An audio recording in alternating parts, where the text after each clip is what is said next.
Good morning. Good morning. How are you? It's early. Are you tired? No. I saw one guy over there. He was half asleep. So, you heard a bit about me. I'm Magnus. I work as a team coach at Us2. But who are you? Give me like a hand if you are a designer. Clap. Yeah, some designers. Do we have any developers? Do we have any entrepreneurs? Do we have any students? Yeah, you're here for the free breakfast, right? Yeah. Let me ask you this. Do we have any parents? Oh, that was a heavy, tired hand. It is tiring to be a parent, isn't it? Me and my girlfriend, we had this big discussion. We came to a serious decision. We don't want to have children. Sorry. But no one is more sorry than me, because we should have taken that decision years ago, before we had the children. I have 3 beautiful children. And my daughter, she asked me, "Dad, what is it like to have children?" So I interrupted her. I kept on interrupting her until she cried. Because that's what it's like to have children. We live in quite a big house, my wife and my 3 children, but the problem is we have hardly any rooms. It's like this, it's an open space. So it's nowhere for me to hide when it gets too noisy. And at my house, it's always like, "Give me back that! No, it's mine! I want it! Stop! I can't take that." But my wife, she can. She just steps in. "Stop fighting with the children, Magnus. Give them back their iPad. Go to your room." Did your parents say that to you when you were kids? Go to your room. Oh no, you don't want to go away. You want to be out with the other kids and play. If anyone would say that to me today, go to your room. Do I have my own room? Where is it? Is it a study or an office? I can't find it. The theme of today is humility. But I'm going to tie that on to children in a while. What is humility? Humility is not only a difficult theme, it's a difficult word, I think. There is an easier synonym, it's called humbleness. So what is humbleness? You can understand humbleness easier. I can understand it easier if I think, what is the opposite of humbleness? And that is arrogance, it's ego, and it's self-importance. When I hear those words, that is, if someone had those attributes, I wouldn't want to be that person's friend. I wouldn't want people to talk about me using those words. I would rather be humble. And there is a quote. I like this. Humility is not thinking less of yourself, it's thinking of yourself less. You don't have to lay down flat on the ground and get ran over by a bus to be humble. You just have to move your focus from yourself, maybe to someone else. And that's why kids are so great, because you have hardly any time to think of yourself. You have no time to think, did I have a pair of matching socks, or do I have toothpaste on my cheek? Because the children, they want your attention and they need you. They want to get food. They want you to take up the food that they dropped on the floor. They want you to drive them to their football training. And that's a good thing, to focus on the kids more than you focus on yourself, of course.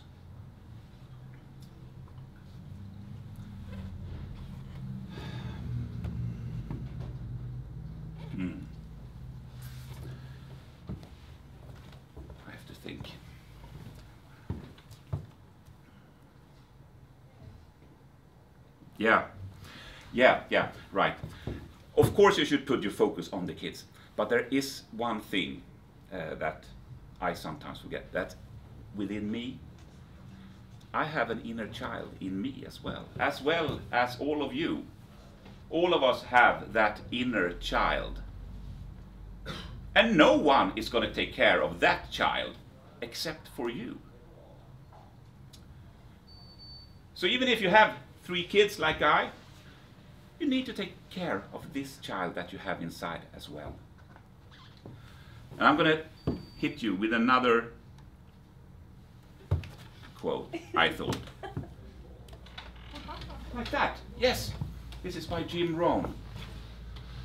If you don't design your own life plan, chances are you fall into someone else's plan, and guess what they have planned for you? Not much. You have to take responsibility of your inner child, of your inner dreams, your passion, your interest, and what will give meaning to your life, what will bring fulfillment and joy to your life.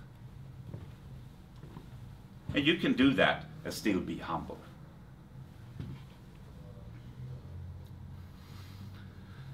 So, what is your dream?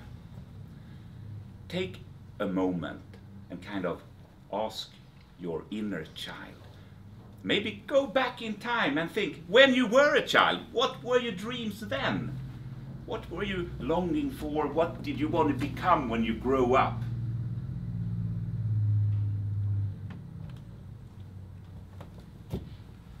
Sometimes it's hard to know that because we are grown up and we have so much other things to think about that we forget those passions and those dreams.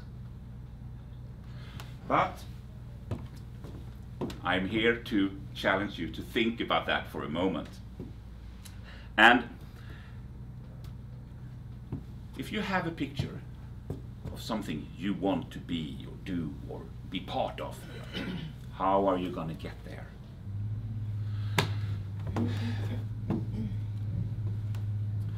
You are like in your circle, you are in your everyday life, and you want to go somewhere else. Here, you're safe, you know everything, you know how the things works, and you know the people around you. You're in your comfort zone. That's comfortable, it's nice and cozy. But if you want to go there, you have to step outside that comfort zone. You have to leave that. That's the first thing you have to do if you want to chase that dream. And that could be a bit scary.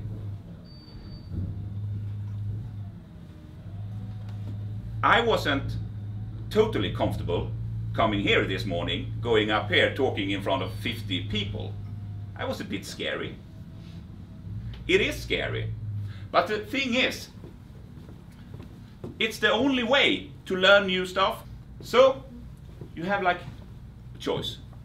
You have your fear, the scary things that tells you that I don't want to do that, that's scary. Or you have your dreams, things you want to do.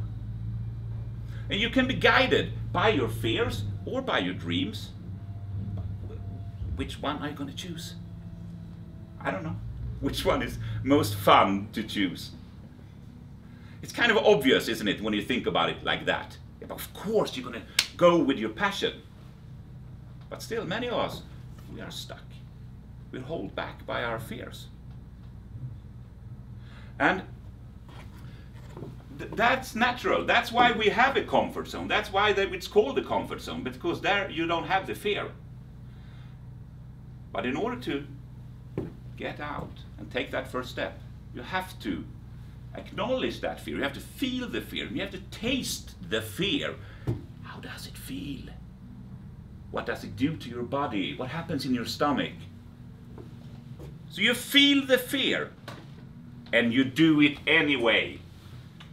Feel the fear and do it anyway if you want to pursue that dream.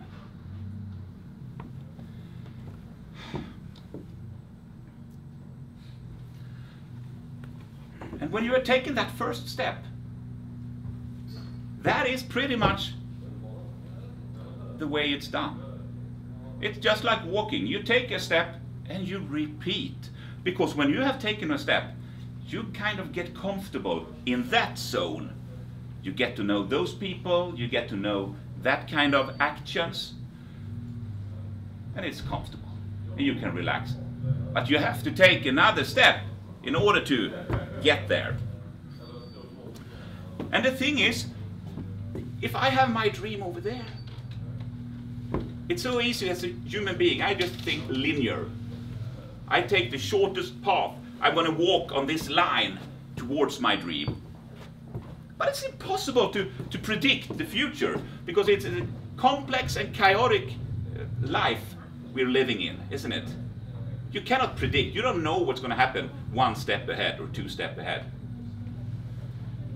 So probably you will take first step and you might fall, and you go this way and you have to adjust and you go another way. And you go around, maybe you turn back a bit. But if you constantly readjust, you will get closer to that goal. Or maybe you will find another goal. I don't know. There is a metaphor or an analogy that I just love. Did you know that an airplane that is flying towards its destination, it's more than 70% of the time it's off course. It's not flying towards its destination. The majority of the time it's flying in other directions. But why? Stupid. But yeah, but it could be wind, it could drift off a bit, there could be other airplanes coming in, you have to avoid the airplanes. There could be anything that happens. I don't know, I'm not a pilot. But the pilot that is driving or steering the plane, he's constantly aiming and readjusting to reach the destination. So he would get off and he would get back, and get off and get back. Adjusting, readjusting, readjusting all the time. And I mean, most planes reach the destination, right? Even if your luggage don't.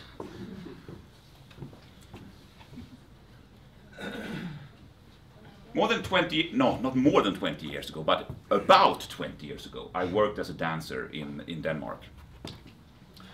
I worked in several small modern dance companies. We were traveling around in Denmark, like spreading the fine arts to the Danes. Yeah, doing a cultural mission. It was great. I was kind of living my dream. I was a professional dancer in the sense I was a paid dancer. I got paid to do what I wanted to do. It was a lot of dirty floors, it was a lot of heavy lifting, a lot of work, and a little pay. So it was good, but it was tough. My dream at that time was to get a dance job in Malmö, because I lived in Malmö. I had an apartment, and I had to go back and forth to Copenhagen every day, and in the winter. This was before the bridge. You take the ferry to Copenhagen, and in the winter, if it was too much snow and ice, the ferries was cancelled. And then you were stuck in Copenhagen. Maybe not a bad thing. But I wanted to work in Malmö, so that was my dream at the time. And there was one place that I knew of. It was Skånes Dansteater. And I had some friends that was dancing there, and I wanted to be part of that group. And then they applied for people. They were taking in a couple of people. And I just thought, this is like, oh God, you heard my prayer. Because I thought, this must be for me. I was kind of destined to be there. Because I knew the dancers and I knew the choreographer a bit. I really loved the things that she did. I just had to get that position. So I went to the audition, and I had prepared a small dance piece, which I needed to show them. And when I got there was people from all over the world. There was the most amazing dancers. I mean, there was like people that could have worked in Cullbergbaletten that were coming for this audition. People that had worked on similar big national dance companies in Israel and other places. I mean, I wasn't that good. I felt like a fraud. I felt like I'm pretending to dance. I would just want to be a dancer.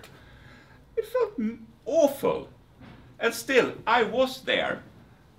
What should I do? Should I run off and hide? I had to do all the tests. I had to go up on the stage and show them my dance that I had prepared. But I felt kind of naked. I felt vulnerable. Everyone was looking, not only the jury, but all the good dancers were looking. And I didn't do a very good performance. I felt miserable, but I did it, and I went back on the train home. I was crying. I got the message right after that I didn't get the job, and I was devastated. I mean, how could that happen? This was my job. It was so perfect. Why shouldn't I get that job?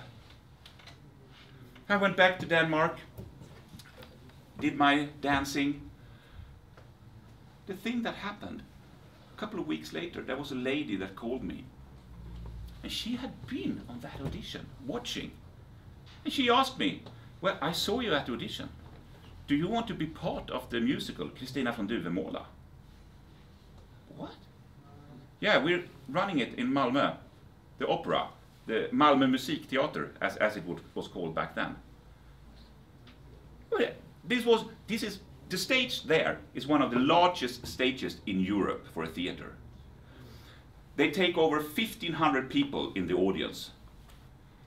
It's in Malmö. It's a big stage. I couldn't believe it. I was aiming for Skånes Dansteater. That was my goal. I tried, took this step, I fell off, and sometimes, some other way, I kind of got on track, not towards Skånes Dansteater, but towards a dance job in Malmö. So you cannot, I couldn't plan that. You cannot plan your future that well, but you can take that first step, and you can take a next step.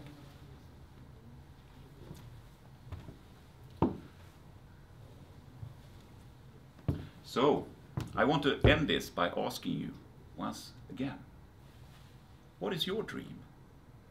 What does your inner child tell you that your inner child wants to do? And what is your next step, your first step to get there? Thank you.